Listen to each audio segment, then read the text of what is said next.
இயேசுநாதா வாரும் இயேசுநாதா எந்தன் இதயம் தேடிடும் அன்பே நீ வாரும் இயேசுநாதா வாரும் இறைவனே வாரும் இறைவனே எந்தன் இதயம் தேடிடும் அன்பே நீ வாரும் இறைவனே வாரும் இறையாவியே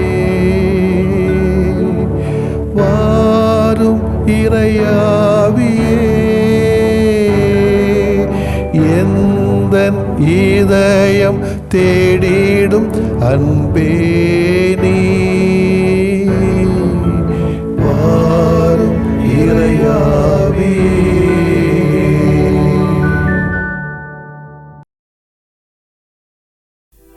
இறையே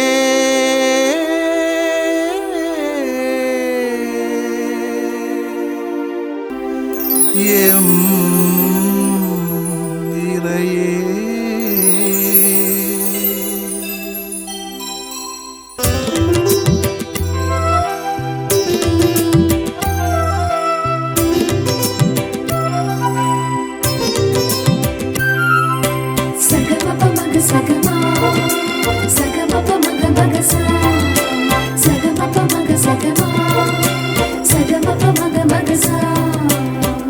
இறையே எம் இறையே எமை தாங்கும் துணையே உறவாகும் அருளே உளம் நிறைந்த உயிரே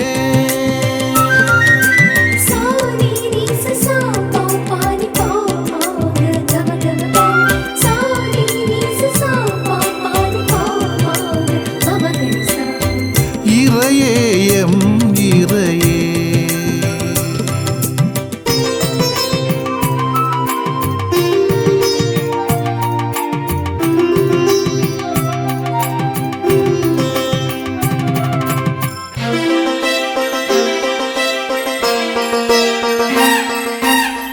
உமதாசிரியம் மீது தங்குக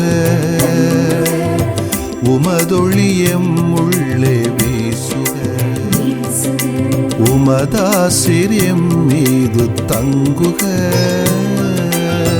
உமதொழியம் உள்ளே வீசுக உமை மக்கள் புகழ்வார்களாக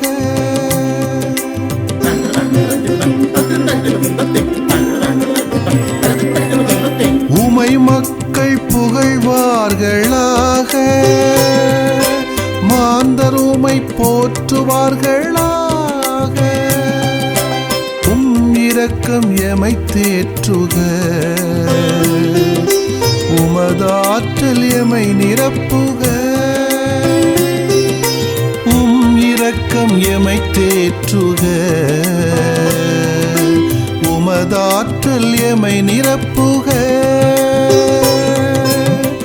இறையே எம் இறையே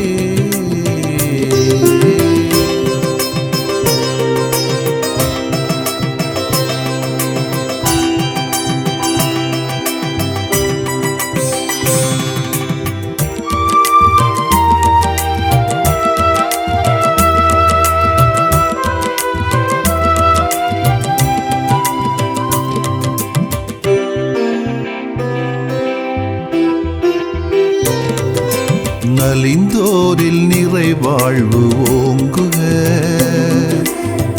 உரிமையில் நிலை பெற்று நல்குக நலிந்தோரில் நிறைவாழ்வு ஓங்குக உரிமையில் நிலை பெற்று நல்குக உமதருளால் வாழ்வார்களாக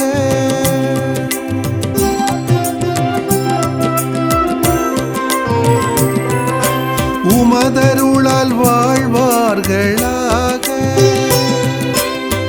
உமதன்பில் மகிழ்வார்களாக. உம் கருணை எமை தாங்குக. உம் பரிவு எமை மாற்றுக. உம் கருணை எமை தாங்குக. உம் பரிவு எமை மாற்றுக. இறையே எம் இறையே, எமை தாங்கும் துணையே, உறவாகும் அருளே, உளம் நிறைந்த உயிரே.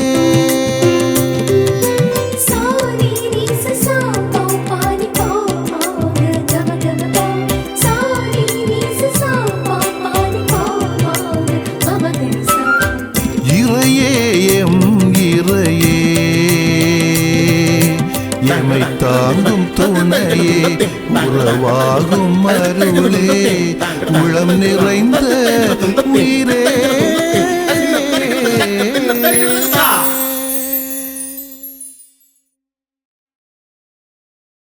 லூக்கா எழுதிய நற்செய்தி அலகு 10 இறை சொற்றொடர்கள் 1 முதல் 12 மற்றும் 17 முதல் 20 வரையிலானவைகள். அக்காலத்தில் இயேசு 72 பேரை நியமித்து அவர்களை தாம் போக இருந்த எல்லா ஊர்களுக்கும் இடங்களுக்கும் தமக்கு முன்னே இருவராக அனுப்பினார். அப்போது அவர் அவர்களை நோக்கி கூறியது, அறுவடை மிகுதி, வேலையாட்களோ குறைவு. ஆகையால் தமது அறுவடைக்கு தேவையான வேலையாட்களை அனுப்பும்படி அறுவடையின் உரிமையாளரிடம் மன்றாடுங்கள். புறப்பட்டு போங்கள். ஓநாய்களிடையே ஆட்டுக்குட்டிகளை அனுப்புவதை போல் உங்களை நான் அனுப்புகிறேன். பணப்பையோ வேறு பையோ மிதியடிகளோ எதுவும் எடுத்துச் செல்ல வேண்டாம். வழியில் எவருக்கும் வணக்கம் செலுத்த வேண்டாம். நீங்கள் எந்த வீட்டுக்குள் சென்றாலும் இந்த வீட்டுக்கு அமைதி உண்டாக என முதலில் கூறுங்கள். அமைதியை விரும்புகின்றவர் அங்கிருந்தால் நீங்கள் வாழ்த்துக்குரிய அமைதி அவரிடம் தங்கும். இல்லாவிட்டால் அது உங்களிடமே திரும்பிவிடும். அவர்களிடம் உள்ளதை நீங்கள் உண்டு குடித்து அந்த வீட்டிலேயே தங்கி இருங்கள். ஏனெனில் வேலையாளர் தம் கூலிக்கு உரிமையுடையவரே. வீடு வீடாய் செல்ல வேண்டாம். நீங்கள் செல்லும் ஊரில் உங்களை ஏற்றுக்கொண்டால் உங்களுக்கு பரிமாறுவதை உண்ணுங்கள். அங்கு உடல் நலம் குன்றியோரை குணமாக்கி இறையாட்சி அவர்களை நெருங்கி வந்துவிட்டது என சொல்லுங்கள். நீங்கள் செல்லும் ஊரில் உங்களை ஏற்றுக்கொள்ளாவிட்டால் அதன் வீதிகளில் சென்று எங்கள் கால்களில் ஒட்டியுள்ள உங்கள் ஊர் தூசியையும் உங்களுக்கு எதிராக உதறிவிடுகிறோம். ஆயினும் இறையாட்சி நெருங்கி வந்து விட்டது என்பதை அறிந்து கொள்ளுங்கள் என சொல்லுங்கள். அந்த நாளில் அவ்வோர் பெறும் தண்டனை சோதோம் நகரினர் பெறும் தண்டனை விட கடினமாகவே இருக்கும் என உங்களுக்கு சொல்லுகிறேன். பின்னர் 72 பேரையும் மகிழ்வுடன் திரும்பி வந்து, ஆண்டவரே, உமது பெயரை சொன்னால் பேய்கள் கூட எங்களுக்கு அடிபடுகின்றன என்றனர். அதற்கு அவர், வானத்திலிருந்து சாத்தான் மின்னலைப் போல விளக்கண்டேன். பாம்புகளையும் தேள்களையும் மிதிக்கவும் பகைவரின் வல்லமை அனைத்தையும் வெல்லவும் உங்களுக்கு அதிகாரம் கொடுத்திருக்கிறேன். உங்களுக்கு எதுவுமே தீங்கு விளைவிக்காது. ஆயினும் தீ ஆவிகள் உங்களுக்கு அடிபடுகின்றன என்பது பற்றி மகிழ வேண்டாம். மாறாக உங்கள் பெயர்கள் விண்ணகத்தில் எழுதப்பட்டிருக்கின்றன என்பது பற்றிய மகிழுங்கள் என்றார். ஆண்டவரின் அருள்வாக்கு. இறைவா உமக்கு நன்றி. கிறிஸ்து இயேசுவிலே பிரியமுள்ள சகோதர சகோதரிகளை, பொது காலத்தின் 14வது ஞாயிற்றுக்கிழமை என்று கொண்டாடுகிறோம். 72 சீடர்களை ஆண்டவர் இயேசு இருவராக நற்செய்தி அறிவிக்க அனுப்புகின்ற நிகழ்ச்சி என்று வாசிக்கிறோம். இவர்களுக்கு அறிவுரை பகிர்கின்ற போது இயேசு கூறிய வார்த்தைகள், புறப்பட்டு போங்கள், ஓநாய்களுடைய ஆட்டுக்குட்டிகளைப் போல அனுப்புவதை போல உங்களை நான் அனுப்புகிறேன். இவை எச்சரிக்கை விடுக்கின்ற சொற்கள். இயேசுவின் சீடர்கள் ஆட்டுக்குட்டிகள் போன்றும் இந்த உலகின் அநேக மக்கள் ஓநாய்கள் போன்றும் இங்கே உருவகப்படுத்தப்பட்டுள்ளனர். உலகம் பல்வேறு விதமான தீமைகளை, தந்திரங்களை இருளின் படைக்கலங்களாக கொண்டிருக்கிறது. இயேசுவின் காலத்தில் இருந்தது போன்றுதான் இன்றைய உலகமும் இருளின் மக்களும் இருக்கின்றனர். ஆட்டுக்குட்டிகளை சுற்றி வளைத்து காயப்படுத்தும் ஓநாய்கள் போன்று இன்றைய ஊடகங்கள், வணிக மையங்கள், அநீதி அமைப்புகள், ஏன் அரசுகளும் கூட அமைந்திருக்கின்றன. இவர்களின் மத்தியில்தான் சீடர்கள் நற்செய்தி அறிவிப்பாளர்களாக, அமைதியை அருள்கின்றவர்களாக, நோய்களை குணமாக்கின்றவர்களாக செயல்பட வேண்டும். எனவே விழிப்பாக இருக்க வேண்டும் என்பதையும் தெளிவுபடுத்துகிறார். இயேசு 72 சீடர்களை நற்செய்தி பணிக்காக அனுப்பும் போது கொடுத்த அறிவுரைகளிலே நமது கவனத்தை இருப்பது வழியில் எவருக்கும் வணக்கம் செலுத்த வேண்டாம் என்பது. இது என்ன, எப்படி புரிஞ்சுக்கிறது? இயேசு வணக்கம் செலுத்துவதற்கும் மரியாதை பண்புகளுக்கும் எதிரானவர் அல்ல. பின் ஏன் இந்த அறிவுரையை தந்தார் என்றால், இக்கேள்விக்கான விடை அறிவுரையின் முதல் வாக்கியத்தில் உள்ளது. அறிவுடை மிகுதி, வேலை ஆட்கொள்ள குறைவு. ஆம், குறைவான எண்ணிக்கையில் உள்ள சீடர்கள் நிறைய மக்களுக்கு நற்செய்தி அறிவிக்கின்ற பணியை செய்ய வேண்டும். எனவே நேரம், விரைவான பணி என்பது அவர்களுக்கு முகாமையான மதிப்பீடுகள். எனவேதான் வழியில் நின்று நேரத்தை வேஸ்ட் பண்ணாதீங்க என்று சொல்வது போன்று வழியில் எவருக்கு வணக்கம் செலுத்தி அது மூலம் நேரத்தை வீணாக்க வேண்டாம் என்று சொல்கிறார். விரைந்து பல இடங்களுக்கும் சென்று நற்செய்தி அறிவுங்கள் என்கிறார் ஆண்டவர். நமது பணிகளை விரைவாகவும் விவேகத்தோடும் ஆற்ற வேண்டும் என்பது இன்றைய பாடமாகவும் இருக்கிறது. பல நேரங்களில் நமது அலுவலகங்களில் பணியிடங்களில் பேசியே நேரத்தை செலவழித்து அதனால் ஒரு பணிகளையும் நேர்த்தியாக செய்யாமல் நல்ல பணிகளை செய்ய தவறியும் அதை ஒரு பழக்கமாகவே நம்முடைய மாற்றிக் கொடுக்கிறோம் என்பது கேவலமாக கவலையாக இருக்கிறது. இந்த பழக்கத்தை மாற்றி பேச்சை குறைத்து உழைப்பை, நேர்மையை, உண்மையை, வெளிப்படைத்தன்மையை அதிகரித்து அதன் வழியாக இறையாட்சியை பரப்ப வேண்டும். இது அடுத்த கேள்வி, 72 பேர் வேணுமா இதை செய்வதற்கு என்று நாம் சொல்லலாம். அது ஒரு காரணத்தோடு தான் சொல்லியிருப்பாரோ என்று தோன்றுகிறது. இயேசு 72 பேரை அனுப்புகிறார். இது 70 என்ற குறிப்பும் உள்ளது. இந்த 72 பேரை அனுப்புவதற்கு ஒரு காரணம் இருக்கிறதாம். தொடக்க நூல் 5 உலகம் முழுவதும் பரவிய மக்கள் 72 அல்லது 70 வழிமறைவை சார்ந்தவர்கள் என்று குறிப்பிடுகிறது. இவை நோவா புதல்வரின் வெளிவந்த குடும்பங்களின் இனவாரியான தலைமுறைகள். இவர்கள் வழிவந்த மக்களினங்களே வெள்ளப்பெருக்கிற்கு பின் உலகின் எல்லா நாடுகளிலும் பரவின. எனவேதான் அகில உலக நாடுகளுக்கு 72 அல்லது 70 பொருந்தும் என்பதனால்தான் உலகமெல்லாம் சென்று பறைசாற்றுங்கள் என்று சொல்கிறார் என்று தோன்றுகிறது. பாலைவன பயணத்திலே எழுந்த குழப்பங்களை தீர்க்க மோசேக்கு கடவுள் அறிவுரை கூறியது போல இஸ்ரேல் மூப்பரில் 70 பேரை என்னிடம் கூட்டி வா என்கிறார். தொடர்ந்து இந்த பகுதியை வாசித்தால் 70 பேரோடு கடவுள் பேசி தாம் அருளை பொழிந்தார் என்றும், ஆனால் 72 பேர் அருள் பெற்றனர் என்றும் அறிகிறோம். எல்தாதும் மேதாதும் பாளையத்திற்கு வெளியே இறையருள் பெற்று இறைவாக்கு குறைத்ததாக வாசிக்கிறோம். ஆக மொத்தம் 72 குடும்பங்கள் உலகை நிரப்பின. 72 மூப்பர்கள் இஸ்ரேலில் மோசேக்கு துணையாக ஆண்டவரால் நியமிக்கப்பட்டார்கள். அவ்வாறே உலகம் முழுவதும் நற்செய்தி அறிவிக்கப்பட இயேசு 72 பேரை அனுப்புகிறார். உலகம் முழுவதும் நற்செய்தி அறிவிக்கப்பட வேண்டும் என்று சொன்னால் நீங்கள் நானும் இருக்கிற இடத்திலிருந்து இந்த பணியை செய்ய நாம் அழைக்கப்படுகிறோம். 12 பேர்லையோ 72 பேர்லையோ 1000 பேர்லையோ 100 பேர்லையோ 5000 பேர்லையோ நாம் ஒருவராக இருக்கலாம். ஆனால் இயேசு எதை செய்ய விரும்புகிறாரோ அதை நம்மால் செய்ய முடியும். அன்புக்குரியவர்களை, இன்றைக்கு நிறைய தேவைப்படுது. ஆள் தான், சரியான ஆட்கள் தான் இன்னைக்கு கிடையாது. யாரை குறை சொல்ல வேண்டும் என்று விரும்பல. பண்ணி போல நிறைய பெத்து போட்டு கிடக்கு பணி செய்வதற்காக. ஆனால் எத்தனை பேர் உண்மையாகவே இயேசுவின் பணியை செய்கிறார்கள் என்பதுதான் இன்னைக்கு கேள்வி. கூடிய மட்டுக்கும் இயேசு எதை விரும்புகிறாரோ அதை நம்முடைய பணியாக மாற்றுவோம், வாழ்வாக மாற்றுவோம். குறிப்பாக அவருடைய பேராலே சீடர்களாக அழைக்கப்பட்டவர்கள் எந்தவித சுயநல எண்ணங்கள் இல்லாமல் பொதுநல எண்ணத்தோடு இந்த பணியிலே ஈடுபட வாழ்த்துகிறோம், செபிக்கிறோம். ஆமென். மன்றாடுவோமாக. அன்பான ஆண்டவரே, எங்களை நீர் ஒரு சீடர்களாக அழைத்து அமைதியின் கருவிகளாக செயல்பட ஆணையிட்டுள்ளீர். உம்மை நாங்கள் போற்றுகிறோம். நாய்கள் போல எங்களை காயப்படுத்த காத்திருக்கும் உலகின் தீமைகள் அனைத்து நின்றும் எங்களை காத்திருள்வீராக. ஆமென்.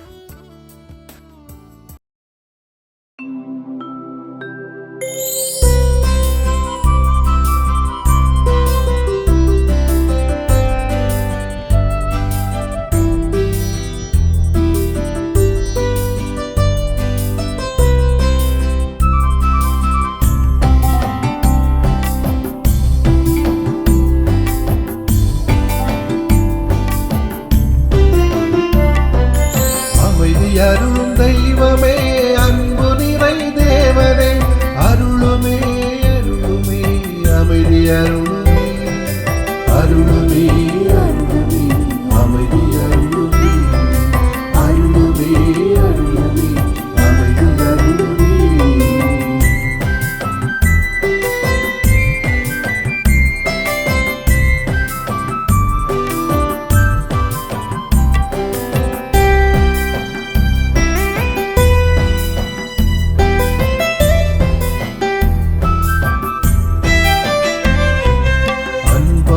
நாங்கள் வாழ அருளுமே அருளுமே அமைதி அருளுமே அருளால நாங்கள் வளர அருளுமே அருளுமே அமைதி அருளுமே அன்பாக நாங்கள் வாழ அருளுமே அருளுமே அமைதி அருளுமே அருளால நாங்கள் வளர அருளுமே அருளுமே அமைதி அருளுமே உணர்வாக உளம் நிறைய அருளுமே அருளுமே அமைதி அருளுமே உறவாக உடனிருக்க அருளுமே அருளுமே அமைதி அருளுமே அருளுமே அருளுமே அமைதி அருளுமே அருளுமே அருளுமே எமக்கு அருளுமே அமைதி அருளும் தெய்வமே அன்பு நிறை தேவனே அருளுமே அருளுமே அமைதி அருளுமே அருளுமே அருளுமே அமைதி அருளுமே அருளுமே அருளுமே அமைதி அருளுமே லா லா லா லா லா லா லா லா லா லா லா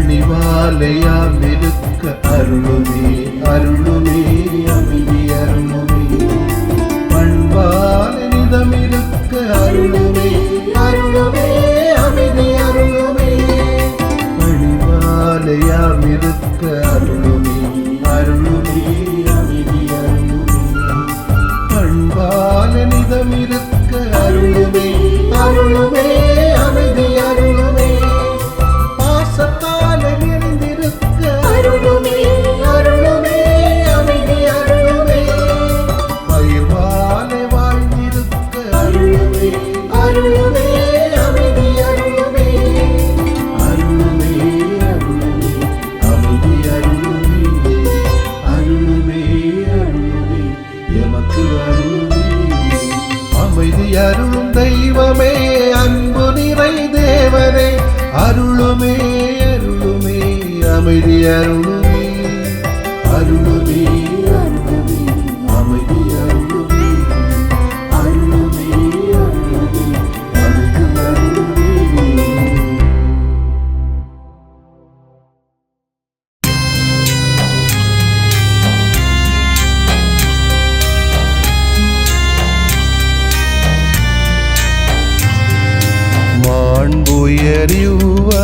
மாண்புயரிவருள்ளடையாளத்தை தாழ்ந்து பணிந்து ஆராதிப்போம் பழைய நியம முறைகள் அனைத்தும் இனி மறைந்து முடிவு பெறுக புதிய நியம முறைகள் வருக புலன்களாலே மனிதன் இதனை அறிய இயலா குறைகள் நீக்க நம்பிக்கையின் உதவி பெறுக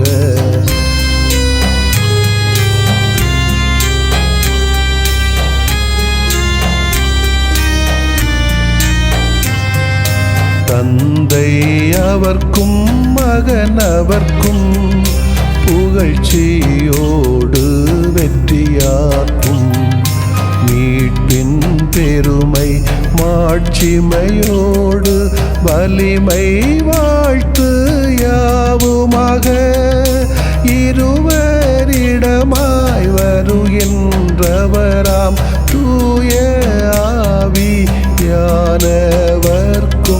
அளவில்லாத சமப்புகழ்ச்சி என்றுமே உண்டாகுக. ஆமென். வானின்று அவர்களுக்கு அப்பமளித்தீரே, இனிமையெல்லாம் தன்னகத்தில் கொண்ட அப்பம் இதுவே. மன்றாடுவோமாக. இறைவா, இந்த வியப்புக்குரிய அருளடையாளத்திலே உம்முடைய பாடுகளின் நினைவை எங்களுக்கு விட்டு சென்றீ. உமது திருவுடல் திருரத்தமாகியவற்றின் தூய மறைபொருளை வணங்கும் நாங்கள் உமது மீட்பின் பயனை இடைவிடாமல் துய்த்து உணர்ந்து மகிழ அருள்வீராக. தந்தையாகிய இறைவனோடு தூய ஆவியாரை ஒன்றிப்பில் இறைவனாய் என்றென்றும் வாழ்ந்து ஆட்சி செய்கின்ற உம்மை மன்றாடுகின்றோ. ஆமென்.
செல்வோம் நற்செய்தி தூதர்களாய், ஒளிர்வோம் எங்கும் ஒளிர்வோம் நற்செய்தி தீபங்களாய்.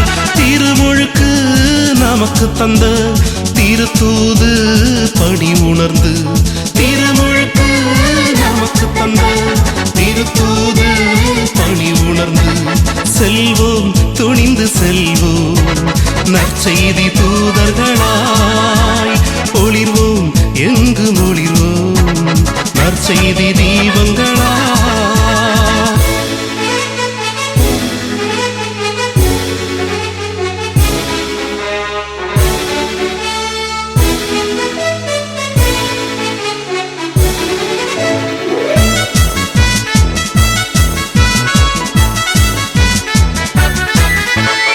உலகமெல்லாம் சென்று நற்செய்தி அறிவித்திடும் உயர் பணி தந்தார் நம் இயேசு.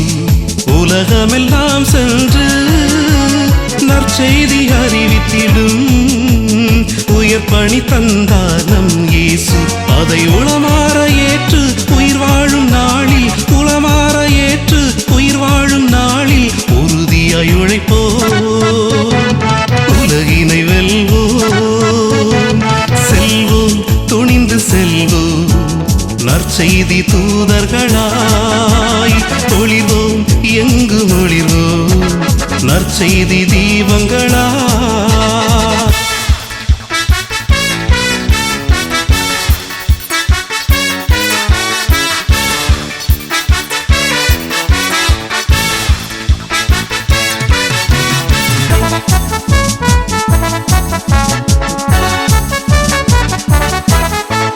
இயேசுவின் அருள் வாக்கை இதயமதில் ஏந்தி இந்தியா வந்தார் திருத்தூமா.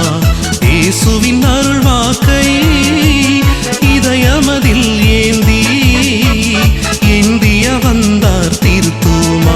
அவர் இறையாட்சி வளர்க்க மறைசாட்சியானார், இறையாட்சி வளர்க்க மறைசாட்சியானார். இறை குலம் நாம் உணர்வோம், மறைபணிதனை தொடர்வோம். செல்வோம், துணிந்து செல்வோம் நற்செய்தி தூதர்களாய், ஒளிர்வோம் எங்கும் ஒளிர்வோம் நற்செய்தி தீபங்களாய். திருமுழுக்கு நமக்கு தந்த திருத்தூது பணி உணர்ந்து, திருமுழுக்கு நமக்கு தந்த திருத்தூது பணி உணர்ந்து செல்வோம், துணிந்து செல்வோம் நற்செய்தி தூதர்களாய், ஒளிர்வோம் எங்கு மொழிவோம் நற்செய்தி தீபங்களா.